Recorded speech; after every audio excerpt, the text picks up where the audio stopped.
Ndabasuje kandi bahaye ikaze abakurikira platform Isonga TV ku nyungu zitandukanye z'amakuru ajyanye n'umutekano, politiki na diplomasi kubera mu karere k'ibiyaga bigari n'ibitangazwa hirya no hino mu isi.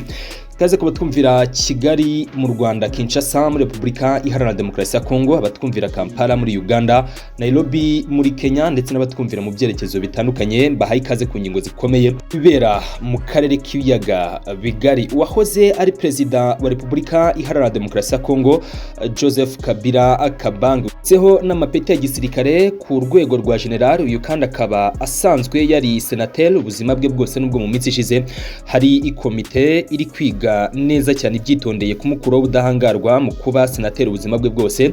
Uyu biravuga ko yamaze gusesekara mu mujyi wa Goma nk'uko bigaragara mu nyandiko za Colonel Nanga n'umukuza w'ibikorwa wa AFCM 23 ndetse n'uwitwa Lieutenant Kano Willy Ngoma vugira igisirikare cy'abarwanyi ba M23 bije nyuma amasaha atarenze 72 kwa gatanu w'icyumweru dusoje nibwo Perezida Joseph Kabila Kabange yumvikanye atangaza ko igihugu cye gikeneye umuntu wongera kugisubiza ku murongo ndetse agaragaza ko agomba guhwitura ubutegetsi bwa Perezida Felix Tshisekedi. Ukugera mu mujyi wa Goma kwa Perezida Joseph Kabila Kabange byabigiye kubitangira y'urugamba rushya cyangwa se ihirikwa uburyo noneho bweruye bwa Perezida Felix Tshisekedi. Turaza kubirebera hamwe byose, turi muri rusange niki ibihatse. Turaza kugera muri Kivu y'Epfo. AFCM 23 yongeye kumvikana mu matangazo nk'ayo yagiye itanga mu minsi yashize bwafataga Goma na Bukavu, yongera kwamagana ibikorwa by'ubwicanyi bikorwa n'igisoda cy'u Burundi FDNB, bikorwa bya FDLR ndetse n'abandi bafatanya bikorwa, cyane ko noneho hariho n'ingingo yuko ingabo z'u Burundi ziri gutegura genocide mu gace ka Minembwe, agace ko muri Kivu y'Amajyepfo gatuye mu bwoko bw'abanyamurenge. Ibi byose rero AFCM 23 yamaze kwiyemeza ko igiye kurandura bino bikorwa by'ubugizi bwa nabi n'ubwicanyi bwa hato na hato. Kandi n'ubundi ubwicanyi bw'igisirikare cy'u Burundi bukurirana n'ingendo cyangwa se uruzinduko rudasanzwe Perezida Varisto Ndayishimiye alias General Neva yagiriye Kinshasa, yakirwa na mugenzi wa Republika Iharanira Demokarasi ya Kongo Felix Tshisekedi. Ibi kandi biza bikurikirana inzinduko z'abayobozi bakuru mu nzego z'ubutasi ku mpande zombi, abayobozi bakuru mu bya gisirikare ku ruhande rwa Republika ya Kongo, Uburundi ndetse n'igihugu cya Afrika y'Epfo cya Perezida Cyril Ramaphosa. Ibihugu byombi birategura iki ko ari umugambi w'uko bagomba gukumira AFCM 23 ngo itazinjira mu mujyi wa Uvira. Byose nabyo turaza kuba tubikomozaho. Turaza kandi kugana muri Kivu ya ruguru hitwa Tongo, bya birindiro bya FDLR ku munsi w'ejo urusaku rw'imbunda ziremereye.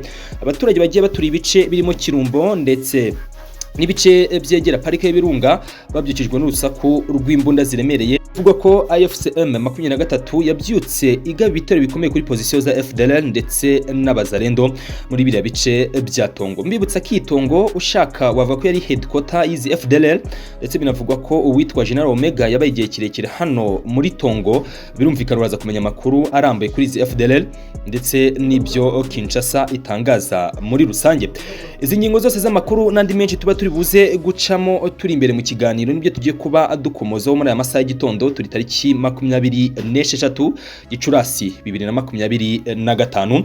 Birumvikana niba dukurikiye ari ubwa mbere niwibagiwe gukora kuri subscribe kugira ngo uruherekane rw'amakuru n'ibiganiro nk'ibi byose bigaruka ku mutekano, politiki na diplomasi mu karere k'ibiyaga bigari, ujye ubasha kuba mu bambere babibonera ku gihenge wumva ndetse mugeshiye bayingana. Reka twanzike duhera kuri aya makuru atangaje Perezida Joseph Kabila wayoboye Republika Iharanira Demokarasi ya Kongo imyaka 18, akaba ari general mu gisirikare cya Kongo FARDC, akaba kandi na senateur ubuzima bwe bwose. Uyu mugabo akaba yamaze gusesekara mu mujyi wa Goma nk'uko byemejwe na Colonel Nanga mukuza bikorwa mukuru wa AFCM 23 ndetse binasubirwamo n'umuvugizi mu bya gisirikare Lieutenant Kano Willy Ngoma. Ibingibi bije bikurikiye amagambo yitangarije ubwe muri interview y'iminota myinshi. Perezida Kabila yongera kuvugisha abakongomani nyuma y'uko 2023 ariyo nshuro ya nyuma bivuga ko aheruka kugaragara ku butaka bwa Republika Iharanira Demokarasi ya Kongo. Mu masaha rero y'igitondo cy'uyu munsi tariki 26 nibwo byamenyekanye cyangwa se byavuzwe ko uyu mugabo yaba yakiriwe mu mujyi wa Goma, kandi biraza bihura n'amagambo amaze iminsi atangazwa cyane ko inkuru yo kuba Kabila bari muri Goma atari ubivuzwe gusa mu minsi ishize nabwo yigeze kuvugwa ndetse hanavugwa ko Gabo mu minsi ishize ngo yaba yarifashije ubutaka bw'u Rwanda yinjira mu burasirazuba mu gice kigenzurwa na AFCM 23 gusa amakuru byaje kugaragara ko ari manipulation. Kuri ubu rero ubwo inzego nkuru zo hejuru habe Colonel Nanga ndetse na Lieutenant Kano Wiringoma bamaze kuba bemeza banashimangira ko Kabila ari mu mujyi wa Goma, biro officiel na muvugizi ku ruhande rwa Kabila ubwe naremeza ko ari muri Goma cyangwa se umuvugizi we ndetse na nicyo ishyaka PPRD ishyaka ry'uyu wahoze ari Perezida wa Repubulika Iharanira Demokarasi ya Kongo nacyo baravuga, ariko muri rusange Colonel Nanga ndetse na Lieutenant Kano Wiringoma bamaze gushimangira ko ari mu mujyi wa Goma. Bisobanuye iki ku rugamba ruri kubera mu bice by'uburasirazuba bwa Repubulika Iharanira Demokarasi ya Kongo? Bisobanuye iki ku bice birimo Goma na Bukavu, ibice kugeza kuri ubu bigenzurwa na AFCM 23? Ni ibice bavuga ko bitandukanye kure cyane nuko Kinshasa n'izindi ntara ziyoborwa, kuko hano mu bice bigenzurwa na AFC ndavuga Kivu zombi ibikorwa by'urugomo ni kizira, ivangura ni kizira, ibikorwa bya ruswa ndetse n'ibindi corruption, ibikorwa byose ifiteho bibangamira abasivili, ibi byose M23 imaze kubigira amateka hariya muri Goma ndetse no mu bindi bice. Birumvikana rero ageze mu gice navuga ko gisa nkaho kigenzura ukwacyo.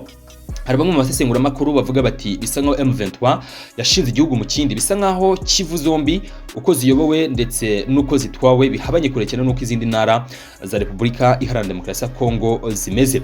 Kabila rero kwihuza na Colonel Nanga n'ubundi bahoze bakorana, kuko uyu mugabo Colonel Nanga yahoze ari umukozi wa Kabila cyangwa se Kabila yahoze ari boss we ubwo yarayoboye Seni, ni komisiyo y'amatora muri Repubulika ya Kongo.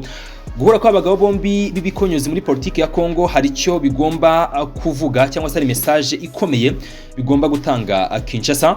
President Felix Tshisekedi nawe amaze iminsi n'abarimo Madame Judith Suminwa, abarimo abayobozi bakuru nka Minisitiri w'Ububanyi n'Amahanga ndetse na Patrick Muyaya bavuga ko uko byamera kose Kabila kugira Goma cyangwa se kutahagera unacyo bigomba guhinduraho. Ariko kandi muri miliyoni zirenga 100 z'abakongomani ubushakashatsi cyangwa se zimwe mu nyandiko zigaragaza ko hari abacyumva n'abanagikunda President Kabila, bityo mu gihe abayifatanyije na AFCM 23 bishobora kugira impact iri direct ku butegetsi bwa President Felix Tshisekedi. Bisa nkaho n'abaturage bamaze kumutakariza icyizere. Nk'ubu amabarura agiye akorwa mu ntara zirimo Maniema, Tanganyika ndetse n'intara ya Katanga, birumvikana byagiye bigaragara ko ubushobozi cyangwa se icyizere abaturage bafitiye ingabo ndetse n'ubutegetsi cyahananutse nyuma y'uko Kivu zombi zibafatanywe nyamara bafite byose bishoboka. Bafite ingabo, bafite igisirikare cya munani gikomeye ku mugabane wa Afurika, bakaba banafite cyangwa se bafite igisirikare cy'u Burundi, bari bafite kandi abazarendo za FDLR, bafite abacancuro, bafite SADC. Ibi byose rero M23 ikaba yarabiciye amazi. Kuri ubu rero birumvikana ko ari akazi gakomeye cyane kuri President Felix Tshisekedi udafite icyo agomba kubwira miliyoni zirenga 100 z'abakongomani mu gihe uko byabyemejwe ko Kabila yaba yamaze guseseka muri uriya mujyi, ndetse bidasubirwa akanashimangira ko yaba yiteguye kwifatanya na AFCM 23. Ibyo yamvuga ngo na mwanzuro wo muri politike noneho byabigiye ku karubanda, kuko Kabila mbibutse ko M23 ya mbere ari wayisenye ndetse yagiye yumvikana kenshi rwose ahangana nayo. Hagiye abaho uguhuza ingabo, ibitwa bikomeje mu bigano byatambutse, tuvuga bijyana n'amasezerano impande zombi zagiye zigirana mu myaka yatambutse, nk'ubwo CNDP ijya gusenywa 2009 harimo ingingo y'uko hagombaga kubaho guhuza ingabo ndetse na za operasiyo zihurijweho n'izindi ngabo zo mu karere k'ibiyaga bigari. Ibi byose bikaba byarakorwaga muri gahunda igamije kureba ko bakoroshya kino kibazo cy'aba barwanya be CNDP ya General Rankunda ndetse na M23 ya mbere. Birumvikana rero kugeza kuri ubu ya kabiri aramutse yifatanyije nayo byaba bigaragaye ko nta mwanzi uhoraho muri politike, ndetse anavuga ko urebye manifesto za M23 zisobanutse neza kandi zisobanukiwe abaturage muri rusange bakomeje kugenda bumva icyo aba barwanyi bagamije impindura amatwara muri Kongo barwanira muri rusange. Nacyo community international bitangazaho, ariko nani kikwiye kuvuga, kuko ibibazo nk'uko Kabila yerutse kubivuga kwa gatanu cy'umuro dusoje, avuga ko ibibazo by'abakongomani nyine bireba abakongomani, ndetse avuga ko nk'umuntu ugeze kuba head of state imyaka irenga 18 asobanukiwe byinshi bera mu gihugu cye, ndetse birumvikana akaba ari n'umuntu ufite na experience ukuyeho Tshisekedi uri mu mujishi mu myaka navuga 6 guhera 2019 kugeza 2025. Birumvikana rero Kabila aramuruta cyane, ndetse uyu Kabila ni n'umuntu wabaye umusirikare, birumvikana anafitemo mentality za gisirikare bihabanye cyane na Perezida Felix Tshisekedi, aho background ye igaragaza ko uyu mugabo yigeze kwicururiza za pizza Belgique ndetse akanakora n'ibindi bikorwa birimo ko umutaxman n'ibindi bigiye bitandukanye. Nicyo archives zigaragaza so kwibasira umukuru w'igihugu. Birumvikana rero ko mentality z'aba bombi zitandukanye. Mwitege rero byinshi kuko AFCC inakiranze itangaza inavuga ko ibikorwa by'ubwicanyi akiza ingabo z'u Burundi mu by'ukuri ndaza kubihuza n'uruzinduko bavuga ko Neva hashize igihe rwose agiriye muri Republika ya Kongo. Ariko mbere yuko mbihuza ndagira ngo narava ku inkuru ya Kabila hara mu mujyi wa Goma. Igisirikare cy'u Burundi n'abarundi badukurikira kuko muri statistique mfite hano biragaragara ko hari bamwe mu bavandimwe badukurikira bari hepfo mu Burundi. Nsuhuza cyane abatwumvira muri quartier bita Bwiza.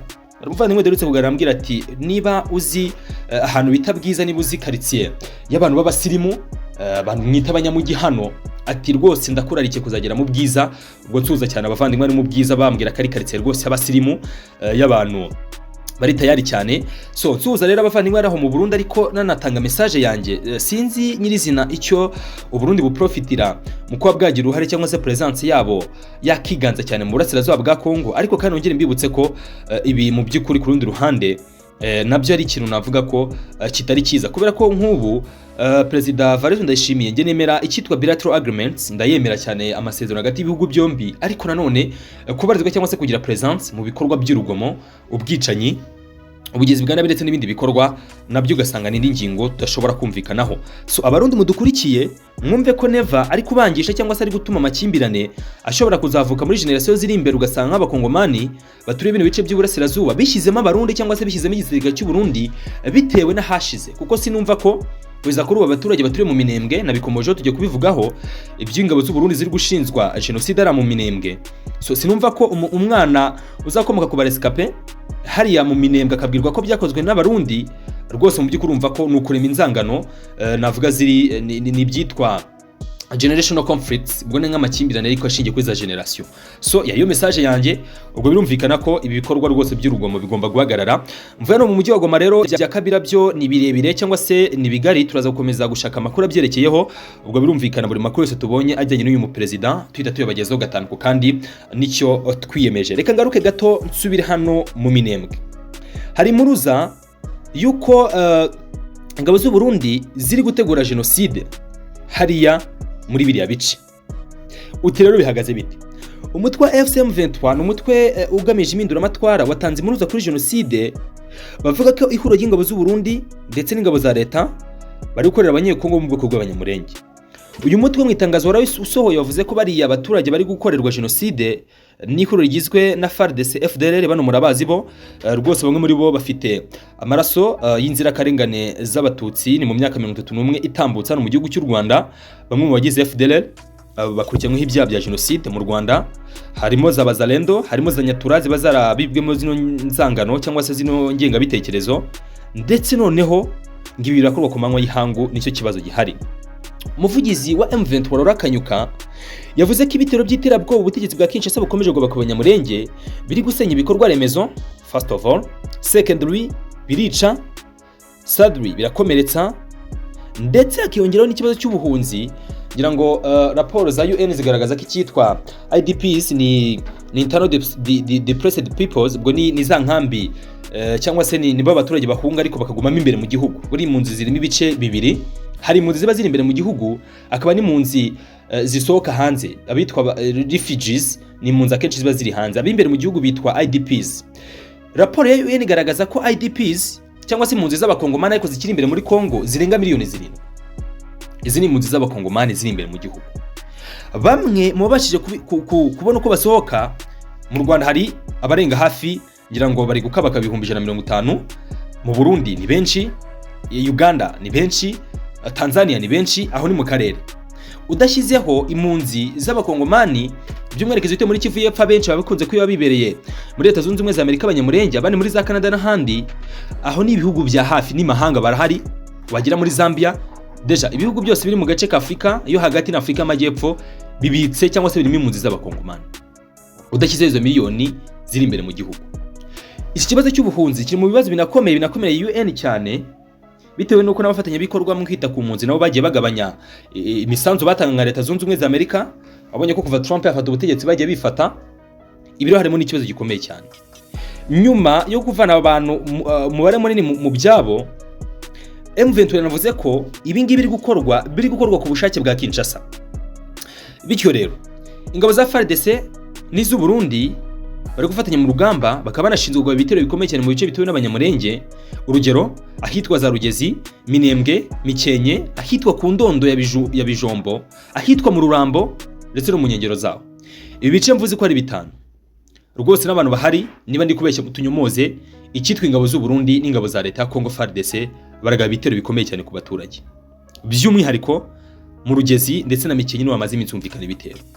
Aha ku Ndondo ya Bijombo naho hatuye abanyamurenge benshi, bakubwira ko icyitwa za FDL na Wazalendo zica zigakiza, ni ukuvuga ngo nibo batware muri biriya bice, bica uwo bashatse bari kuri uwo bashatse. Ibi byose rero akazi AFC ivuga ko akazi izoberemo harimo gutanga umutekano, baravuga bati reka tuze dushaka ukuntu duhangana n'aba bantu bigize indakoreka muri biriya bice bya Kivu y'Amajyepfo. Blessings kuri AFC 23 ubwo mu gihe bakiri gutegura za operation zabo. Ariko kandi ntabwo bigarukira gusa, kuko M23 iravuga ati nyamara ibi byose nubwo biba, nubwo ubutegetsi bwa Kinshasa bwabirengagije, ariko tunafite abandi tunenga. Turanenga community international cyangwa se umuryango mpuzamahanga ukomeje kurucuka rumira. Ngira ngo iyi ni abazi Kinyarwanda hari byitwa inshoberamahanga. Kurucuka rumira ni ukubuza ibintu uzi neza ko biri gukorwa ariko ukicecekera ntihagire ikintu bikoraho. Aya mahanga rero akomeje kwirengagiza ibiri kubera hara mu bice bya Kivu y'Amajyepfo. M23 ikintu kimwe njyewe nayemereye personally, harimo kibanza kugaragaza facts, buri ibintu byose mathematically, buri ibintu byubakiye ku mibare cyangwa se ku maformule. Nk'umuntu wize imibare, ni ibintu navuga kuba bisobanutse. Gukora ibintu wamanje kugaragaza imva n'imvano, ugaragaza ko hari abakwiye kuba babikora batabikoze, ariko bo bifite ubushobozi, ni ikintu cyiza navuga karimo muri strategy nziza AFC 23 igira. Nyuma yo gushinza ingabo z'u Burundi na leta, none inagarutse yereka community international, murabizi biri kuba ariko ntacyo mushaka kubikoraho. Ubwo rero n'iki kigiye gukurikiraho muracyumva. Uyu mutwe rero wahise uvuga ko ibi ngibi ugomba kubyikorera, urabikemura rwose, cyane ko nyuma yo gushyira mu matwi y'ingabo z'u Burundi rwose ubu ngubu uwitwa Bertrand Bisimwa yaburi ingabo z'u Burundi muri Kongo ko zikwiye gutaha, azibutsa ko abantu barwana uburenganzira bwabo nta kintu na kimwe cyo guhomba baba bafite. Aya magambo arakomeye mwa bantu.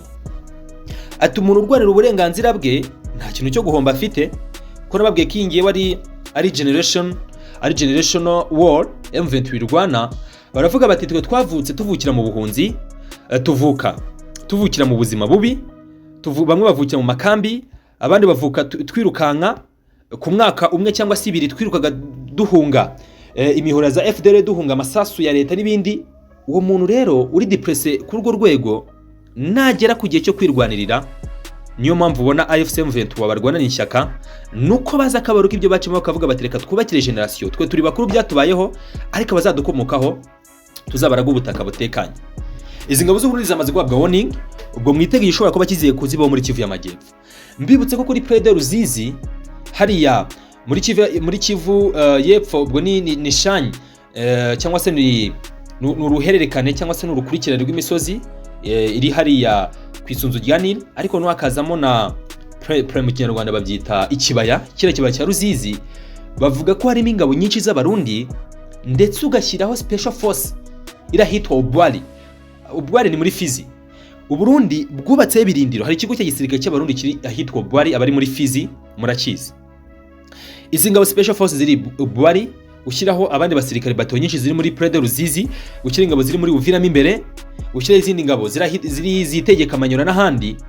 Aba bose bamaze guhabwa warning, ndetse na bamwe hari amakuru yemeza ko buriya mu bigo bimwe na bimwe bya MONUSCO ubwo bafataga umujyi wa Goma hagira abahunga, hataburamo rwose abagize igisirikare cy'u Burundi, ntago baburamo. Uvuga ngo akitwa umurundi ariko w'ingabo, ari umurundi wigize mu bikorwa by'ubucuruzi cyangwa ibindi, no. Ubwo ndavuga mere kumbonera kure, uko buri mbonera kure nazo zibarwa nk'abasirikare, guhera kumbonera kure kugera kubazi ko bafite bundi babyita numero de matricule, abazi ko nyine banditse nk'ingabo z'u Burundi. Waba ukora nka mu butasi cyangwa se abukora nk'umusirikare ujya kuri terre, fa ko byitwa kuri ingabo y'u Burundi. Bertrand Bisimwa uri mu bakomandinga cyangwa se perezida wa AFC M23 perezida wa ARC M23 yavuze ati muzi ubwenge bakuramo akanyu karenge. Ubwo abarundi rero nibadataha bizakurikiraho muzajya mubyumva no ku Isonga TV, birumvikana ko tuzatugera tubibagezaho gatanu ku kandi. Ingabo z'u Burundi ibikorwa byanyu by'ubwicanyi ari hepfo muri za Minembwe n'ahandi, birumvikana rwose mushatse mwasigaho. Tukivuga ku ntambara rero hari ariko mbere yuko ngenda reka mvuge kuri Neva nago nagenda namuvuze kuko nangiye kuzamuka muri Kivu ya ruguru bagira ngo dukate muri axis zose zitandukanye turebe biba bihari ahitwa Tongo rwose ku munsi w'ejo ndetse n'amasaha y'igitondo uyu munsi wa mbere w'icyumweru. Amakuru nakuru agaturutse muri Tongo hari bamwe mu bavandimwe bavuga bati n'ubu nago umutekano uragaruka ku rugero dusangwe tubayemo, ariko ngo humvikanye cyitwaza Nyamugigima, izitwa za Mortier, nyine izino mbona zose zisheringa zimura zirasakure nizo zumvikanaga mu mashyamba hari Itongo FDLR zikurwamo. Perezida wa Burundi Evariste Ndayishimiye nibura muri imyaka nk'ibiri ishize ntabuze nk'inshuro eshatu agendera Repubulika Iharanira Demokarasi ya Kongo. Ubundi ibi twaba ko bidasanzwe, ntago bisanzwe kuko mu buryo diplomatique izi ngendo za diplomasi kuba abaperezida bashobora guhura badahuriye mu nama mpuzamahanga harimo kubaho gusurana, kuba gucrossing imipaka byitwa ubundi byitwa mu Cyongereza byitwa indoor meeting. Ni ukuvuga ngo guhura kw'abakuru b'ibihugu badahuriye mu zindi nama mpuzamahanga, batagize ahandi hantu bahurira, bagahura bo babiteguye. Ibi ngibi rero ni ikindi kirango cyiza ko hari ibyo bari gupanga ndetse byongera gushimanya nyine na presence y'abarundi hano muri Kongo, kuko inshuro nyinshi barahuye ngira ngo ubwo Tshisekedi yamamazaga muribuka avuga ati twe turi muri gahunda yo gutraining urubyiruko rw'abanyarwanda tukabigisha uko bagomba kwivuna cyangwa se uko bagomba gukuraho perezida wa Repubulika y'u Rwanda nyakubahwa Paul Kagame. Ngira mubyibuka kino gihe Neva ari muri Kongo, nyuma yaho yaragiye. So ni inshuro nyinshi nago najya kubara by'inshuro agendereye Kongo na Tshisekedi nawe ajyaza Bujumbura, ariko ibi nibyo njya gushimangira ko izi mande zombi cyangwa se bano bagabo bombi hari ibyo bari gutegura kandi navuga ko bitari byiza. Shatse bavuga ko bitari byiza rwose, hari byinshi bari gutegura. So abana bagabo bombi rero bongeye guhura mu minsi ishize, buriya y'amakuru cyangwa se yo guhura kw'abagabo nk'aba bagenda bihishahisha ubundi byagiye hanze. Buriya mujye mumenya ko hashize igihe rwose bahuye, kuko ntabwo umunsi nyirizina ari umunsi babahuriye, birashoboka, ariko guhura kw'abagabo babiri bombi bitari mu nama mpuzamahanga akenshi rwose bijya kuvugwa hashize iminsi bibaye cyangwa se nk'umunsi umwe 2-3. Ntabwo nigeze nsuzuma nyirizina ngo ndebe ngo byabegeye ki, gusa kizwi nuko bahuye muri kino cyumwe dusoje. Abagabo guhura kwabo ukurikije intambara isa nk'ari kwitegurwa muri Kivu y'Amajyepfo, ukurikije ibya battalion bivugwa ko buni muri bivugwa ko mu Burundi hamaze kugera icyiciro cya kabiri cy'ingabo za Afrika y'Epfo ku kibuga cy'indege cyitiriwe Melchior Ndadaye.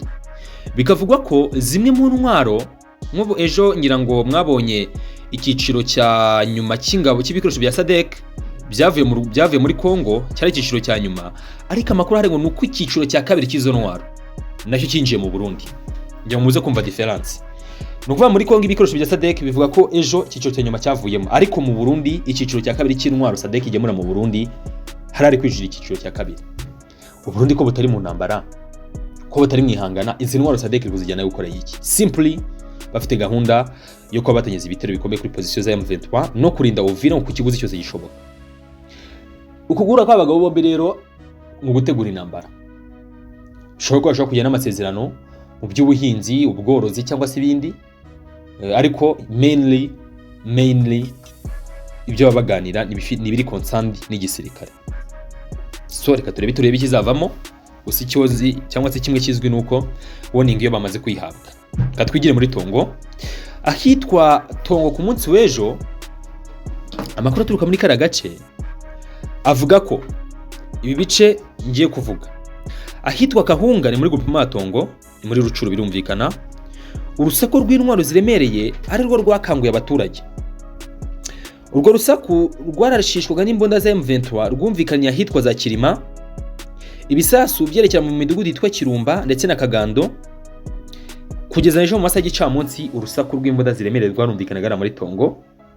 Bivugwa ko M23 yari imisheringa kuri pozisiyo za FDLR na Wazalendo nk'uko amwe mu masoko abitangaza. Umubare w'agateganyo w'abantu 5 barakomeretse, umwe arapfa, bose bagwa ahitwa za Kagando, nibwo byaje gushyirwa ahagaragara. Bivuga ko ari inyeshyamba zerekezaga mu mujyi wa Bambo nk'uko iyi nkuru dukesha mediacongo.net bivuga. Nibura famiye 900 zo muri Chevalier ya Bwito zahise zihunga mu byumweru 3 bishize. Birumvikana bamwe muri bari kugarama muri centre ya Bambo, hani muri Churu Style, aho nubundi bahunga ibikorwa by'izi FDL na Wazalendo. Byumvikana ko M23 ibigomba gukora ibishoboka byose igaproteja biriya bice ku kiguzi cyose. Ibigomba ko iyo bwabaga igaproteja biriya bice. Ibiro guproteja biriya bice harimo n'ingingo yuko bagomba of course kuba bahanganye n'iyi mitwe yose ibarizwa muri ziriya area cyangwa muri ziriya zone. Iyi mitwe ndi kuvuga nta yindi ntaba Bazalendo ni ziza FDLR ndetse n'abandi bafatanya ibikorwa bose. Bundi abantu bose bari muri coalition ya Kinshasa, AFC M23 bavuze ko bagomba guhabwa isomo ya gisirikare, bagomba kwigishwa discipline, bagomba kwereka uko ibintu bikorwa cyangwa se no gushyirwa ku murongo byose muri rusange. Ibi byose rero biraza bikurikira, urumva habi biratele, habizo nzinduko zidasanzwe, habo guhura ko abadiplomate n'ibindi. Ibi nibikuraho ko nubundi ku rwego rwa diplomasi Kinshasa igitegura inyandiko amabriefcase ndetse na wino ngo bajya kwicara ku meza biganiro. Ngiye sinzi ikintu baba baganira kuko no systeme yabo yo gushaka kwicisha inyoni ebyiri buye rimwe nabonye itazabakorera. Baravuga bati reka tujye tele, ariko bati nanone tunajye ku meza biganiro. Ukibaza uti bimeze bite cyangwa se bihagaze bite? So ibi byose rero nuko bimeze muri rusange, nuko bihagaze cyangwa se nuko bimeze. Ubwo nuko uzakomeza kureba ese biraza gutanga iki cyangwa se birabyara iki muri rusange.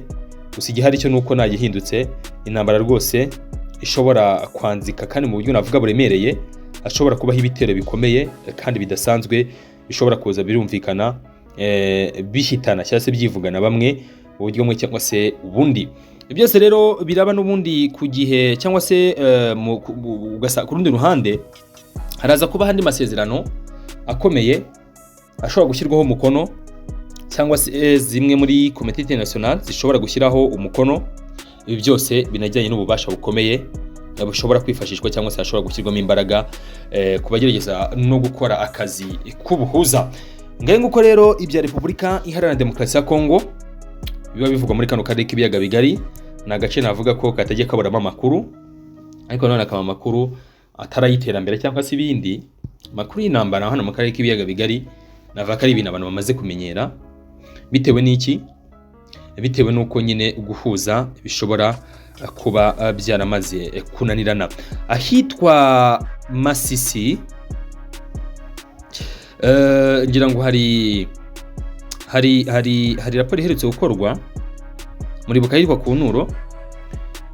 Hano ni kamwe mu duce byamenyekanye ko ari kamwe mu duce twatwitswe cyane. Bivuga ko n'igisoda cy'u Burundi cyabigizemo uruhare. Hano raporo iherutse gukorwa igaragaza ko rwose abaturage baturiye bino bice ikizere ngo cyaba cyaragarutse n'ubuzima buri kugenda neza. Ubu ni zimwe mu ngero ntoya bansorezaho zigaragaza ukuntu ibice AFC M23 igenzura abaturage rwose bari mu mahoro. Mu gihe n'ubundi tugana ku musozo kuko tunavuga kuri politike mpuzamahanga, reka mbabwire ko EU cyangwa se ubumwe bw'Uburayi bwamaze kwinginga Trump ku bijyanye n'igitutu cy'imisoro kuri ino Union European. Perezida wa Leta Zunze Ubumwe za Amerika Donald Trump yemeye kongera igihe cy'ibiganiro hagati y'igihugu cye n'ubumwe bw'Uburayi. Igihe byitezwe ko kigomba kurangira na tariki 9 Nyakanga 2025. Mu mezi y'icyumweru gishize Trump yatangaje ko ashobora gushyiraho umusoro wa 50% ku bicuruzwa biturutse mu Burayi nyuma yo kutanyurwa n'umuvuduko muke ibiganiro byahuzaga impande zombi. Icyo cyemezo rero cyari gutangira gushyirwa mu bikorwa kuwa mbere Kamena, ni mu cyumweru turi gusoza. Cyakora perezida wa komisiyo y'ubumwe bw'Uburayi Madame Ursula von der Leyen yahise yihutira guhamagara Trump kuri telefone amwizeza ko impande zombi zizakomeza gukorera hamwe kugira ngo zishake igisubizo kandi gihuriweho. Ibi byatumye Trump acururuka yongera igihe cy'ibiganiro ubusanzwe cyari kuzarangira tariki 8. Uyu muyobozi yari yarashyizeho umusoro wa 20% ku bicuruzwa bimwe biva mu Burayi aza kugabanya kugeza ku 10 nyuma y'uko Burayi bwemeye ibiganiro. Uravuze ati ndabona muri kuninza reka mbe mbashyire kuri 50 wenda nibwo muzaza. Ursula von der Leyen ahita aboneraho kumuhamagara ngo bagire ibyo bumvikanaho. Nuko politike zikinwa abafite ibyo bashyira kuri table bagomba kukurusha ijambo. Of course Amerika ifite byinshi irusha cyangwa se ishobora kwereka abanyaburayi, nayo mpamvu sometimes usanga hari ibyo nabo ibagoraho. Reka rero nge mbashimire cyane abakurikira Isonga TV mu biganiro byacu by'umunsi ku munsi, babwire ko amakuru y'ibiganiro byacu byo abari akagaruka. Blessings over blessings, Imana ikomeze ibahire.